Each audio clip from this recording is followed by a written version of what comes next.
ఏపీలో వైసీపీ పాలనలో తీవ్ర ఇబ్బందులు పడిన సామాజిక వర్గం కమ్మ సామాజిక వర్గం సమిష్టిగా పోరాడి అన్ని వర్గాలను సమన్వయం చేసుకుని జగన్ సర్కార్ను ఓడించడంలో కీలక పాత్ర పోషించారు. 5 ఏళ్లు వారు అనుభవించిన కష్టాలు, పడిన వేదన, సర్కారు వేధింపులకు సమాధానమే గత ఎన్నికల ఫలితం. అయితే తెలుగుదేశం పార్టీ కష్టంలో ఉన్నప్పుడు అండగా నిలిచిన నాయకులకు, కార్యకర్తలకు న్యాయం జరిగిందా అనే ప్రశ్న వినిపిస్తోంది. కూటమి సర్కార్ న్యాయం చేస్తుందని వారంతా ఆశతో చూస్తున్నారు. కమ్మ సామాజిక వర్గాలు ఏం కోరుకుంటున్నాయి, వారి ఆశలను తీర్చే విధంగా సర్కార్ ప్రయత్నిస్తుందా అనే అంశాలపై Raj news managing director and editor in chief T Rajendra గారి విశ్లేషణ ఇప్పుడు చూద్దాం. సంఘాలకు, కమ్మ సంఘ సభ్యులందరికీ, ఆత్మీయులందరికీ ఒక చిన్న విషయాన్ని షేర్ చేయదలుచుకున్నా. అనేక సమావేశాల్లో అనేక మంది కమ్మ నాయకులు లేకపోతే మరొకరు చాలా భావావేశంతో మాట్లాడడం చూశారు. ఉపన్యాసాల్లో కనపడుతున్నటువంటి విషయాలు బాధ్యతగా వచ్చేసరికి మాత్రం కొంత నిర్లక్ష్యం కనపడుతున్నది అన్నది మాత్రం వాస్తవం.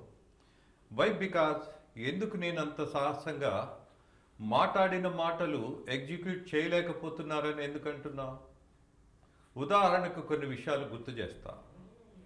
తెలుగుదేశం పార్టీ వల్ల నష్టపోతున్నది కమ్మ సామాజిక వర్గం అని అనేక మంది అనేక సార్లు హెచ్చరించారు, దృష్టికి తీసుకొచ్చారు, చర్చించారు, అనేక విషయాల్లో దీన్ని ఉదహరించారు.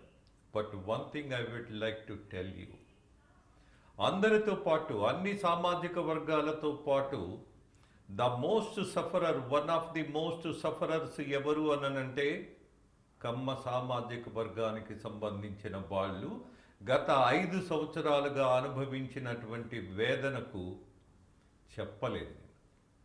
ఎంత బాధపడ్డారో, ఎంత అవమానపడ్డారో, అలాగే ఎంత కృషించిపోయారో, ఏం చేయాలో తెలియనటువంటి పరిస్థితుల్లో బట్ అద్భుతమైనటువంటి సమాధానం ఇచ్చారు.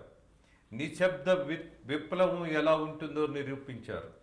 కమ్మ సామాజిక వర్గానికి సంబంధించి రాజేంద్రే ఎందుకు మాట్లాడుతున్నాడు, రాజేంద్ర ఎందుకు మాట్లాడవలసి వచ్చింది అని అంటే వాళ్ళు సఫరర్స్ కాబట్టి, వాళ్ళు బాధితులు కాబట్టి, 5 సంవత్సరాలు చాలామంది కంటే అవమానాలు భరించారు కాబట్టి, ఆఖరికి అమరావతిని కూడా కమరావతి అని అపహాస్యం చేసి ఆ కులానికి సంబంధించిన వ్యక్తులను, మహిళలను చేయని అవమానం ఉందా?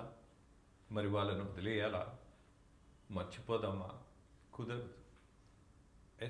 అస్సలు కుదరదు. వదిలిపెట్టే ప్రసక్తే ఉండదు.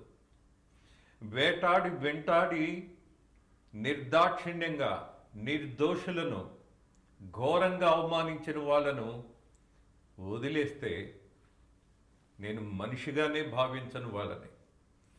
ఇక కమ్మ సామాజిక వర్గానికి సంబంధించిన వాళ్ళకు పౌరుషం లేదా, అది లేదా, ఇది లేదా అని అనేక విమర్శలు చేసిన తర్వాత, వాళ్ళు నిలబడ్డ తీరు చూసిన తర్వాత, వాళ్ళు చెప్పిన సమాధానం గమనించాక, ఇవాళ మార్పును తీసుకొచ్చాక, వాళ్ళేంటో ప్రపంచానికి అర్థమయ్యేట్టు చేశాక, ఈ సామాజిక వర్గం ఏమిటి అని నేను ప్రత్యేకించి చెప్పక్కర్లా.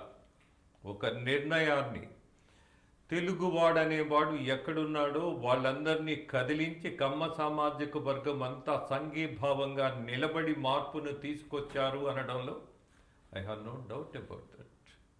ఒక టీచరు 100 మంది పిల్లలకు పాఠాలు నేర్పి విజ్ఞానవంతులుగా ఎలా మార్చారో, అలా ఈ సామాజిక వర్గానికి సంబంధించిన వాళ్ళు ఊళ్ళల్లో అనేక మంది నిరక్షరాస్యుల దగ్గర కూడా వెళ్ళి నిలబడి జరుగుతున్న అన్యాయాన్ని చర్చించి